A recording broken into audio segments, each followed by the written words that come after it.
नमस्कार। कहानी संग्रह में हमारे सभी दर्शकों का हार्दिक स्वागत है। दर्शकों, आज हम गणेश भगवान की आपको कथा सुनाएंगे। हम आपको इसकी कथा सुनाएं इससे पहले आपने अगर हमारे चैनल को सब्सक्राइब नहीं किया तो प्लीज जल्दी से सब्सक्राइब कर लीजिए। किसी राज्य में एक राजा राज्य करता था। उसके कोई संतान नहीं थी। राजा एक दिन जंगल में शिकार खेलने के लिए गया। लौटते समय उस राजा के बचपन का दोस्त उसे मिल गया और वह बोला, चलो आज घर चलकर हम दोनों दोस्त साथ साथ भोजन करेंगे। राजा बोला, आज नहीं, फिर कभी चलेंगे, महारानी इंतजार कर रही होंगी। वह दोस्त बोला, रानी के साथ तो रोज ही भोजन करते हो, आज अपने दोस्त के साथ भी भोजन कर लो। वह राजा को अपने घर ले गया और अपनी पत्नी से बोला, आज हम दोनों को एक ही थाली में खाना लाना, हम दोनों दोस्त साथ साथ खाएंगे।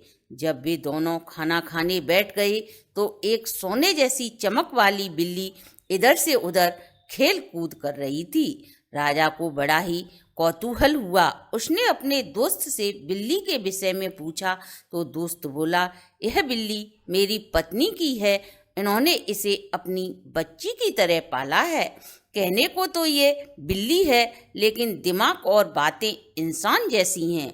जब राजा ने पूछा कि यह आपको कहाँ मिली तो उस दोस्त ने उसकी सारी कहानी राजा को सुनाई। इसकी माँ अक्सर हमारे घर में आकर दूध और दही हमेशा खा जाती थी। एक दिन मेरी पत्नी ने उसका पैर रस्सी से बांधकर उसे बांध दिया और उसे उसी स्थान पर पानी देती और खाने को देती। उसे नहीं पता था कि यह बिल्ली गर्भवती है। 4-6 दिन बाद ही उस बिल्ली ने एक बच्चे को जन्म दिया और वह मर गई। मेरी पत्नी को बहुत दुख हुआ। उसने इस बिल्ली का पालन पोषण अपनी संतान की तरह ही किया। राजा बोला, हमारे कोई संतान नहीं है, इस बिल्ली को आप हमें दे दो, हम इसका पालन पोषण आपके समान ही करेंगे। वह दोस्त बोला, यह बिल्ली मेरी पत्नी की है, मैं उससे पूछकर आपको बताता हूँ। उसकी पत्नी ने बिल्ली देने से इनकार कर दिया। इस बिल्ली में मेरे प्राण बसते हैं, हम इसे नहीं दे सकते। राजा लौट आया। जब वह घर आया तो वह चुपचाप बैठ गया। पत्नी ने पूछा, क्या बात है? तो राजा ने सारी घटना रानी को बताई। रानी बोली, हम आपके दोस्त के यहाँ जाते हैं और कुछ दिनों के लिए हम उसकी पत्नी से पूछकर बिल्ली को मांग कर लाएंगे। राजा की पत्नी उस दोस्त के घर पहुंची और बोली, बहुत दिनों के बाद राजा को हमने खुश देखा है, कुछ दिनों के लिए आप अपनी इस बिल्ली को हमें दे दो, हमारा भी मन बहल जाएगा। हम आपसे वादा करते हैं कि कुछ ही दिनों में हम आपको इसे वापस कर जाएंगे। दोस्त की पत्नी बोली, पहले हमें वचन दो, आज के दिन ठीक 1 महीने बाद आप इसे वापस कर देंगी। रानी वचन देकर उस बिल्ली को अपने साथ ले आई।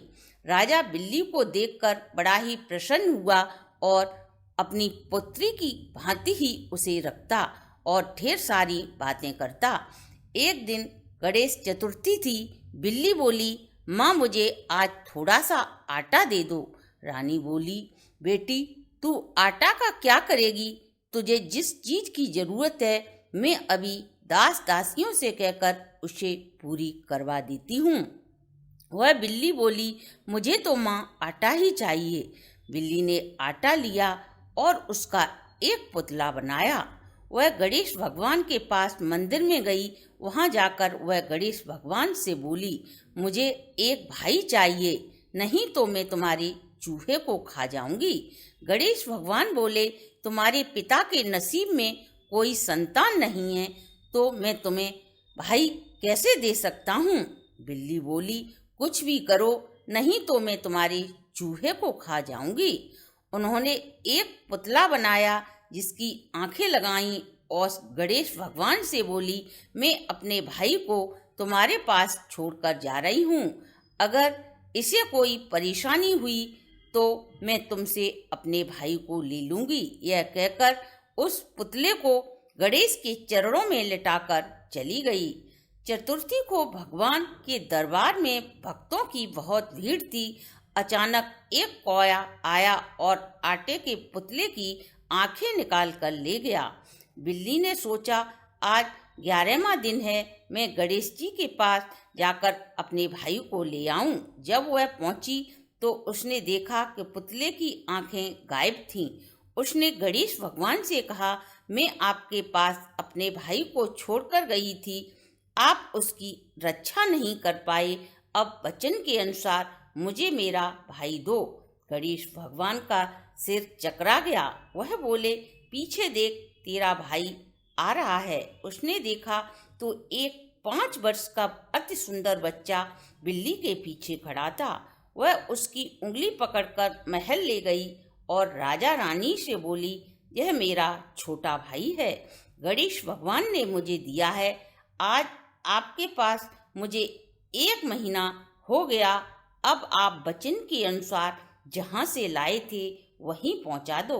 राजा रानी दोनों उस बिल्ली को लेकर दोस्त के पास गए और बोले, तुम मेरी धर्म की बेटी हो और ये तुम्हारा भाई, तुम अपने भाई को राखी बांधने जरूर हर वर्ष आओगे। बिल्ली ने अपनी सूझबूझ से राजा के नसीब में संतान न होने पर भी गणेश भगवान की कृपा से राजा की इच्छा को पूर्ण कर दिया। जो भी भक्त भक्ति के साथ इस कथा को पढ़ेगा सुनेगा, गणेश भगवान उसकी सभी मनोकामनाएं पूर्ण करेंगे। ओम श्री गणेशाय नमः। दर्शकों, ये थी हमारी आज की वीडियो। अगर आपको अच्छी लगी हो तो आप हमारे चैनल को लाइक, सब्सक्राइब और शेयर करें।